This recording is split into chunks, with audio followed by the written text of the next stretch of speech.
Ustaz, boleh saya tanya satu soalan? Soalan dia berbunyi macam ni. Waktu dia nak pinjam, bukan dia main-main kayu. Dia kata macam ni lah. Pinjam minggu depan dia bayar balik lah. Tak pinjam tak banyak pun, pinjam 100. Ya. Lepas tu dia kata minggu depan dia nak bayar. Okey. Bila saya dah tunggu minggu depan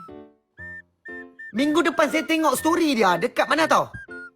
Dia dekat New Zealand dan Afghanistan. Bila saya kontak dia jadi 1 tik. Bila dia balik ke Malaysia balik, 1 tik tu saja. Tak jadi Macam doang. mana orang macam ni kita nak cari Ustaz, boleh saya tahu? Dia pinjam apa? Pinjam duit? Pinjam duit lah Ustaz. Takkan pinjam sport rim kereta pula. Takkan pinjam sport rim kereta pula. Takkan pinjam sport rim kereta pula. Mana tahu. Pinjam Pinjam tu. 100. Pinjam. Macam mana Ustaz? Kena cari sampai jumpa.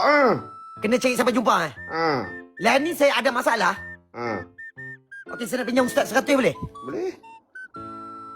Tak ada masalah. Boleh? Boleh. Boleh bang kakak. Dia boleh bagi kita 100 tu. Untuk wang kadang boleh. InsyaAllah. Alhamdulillah.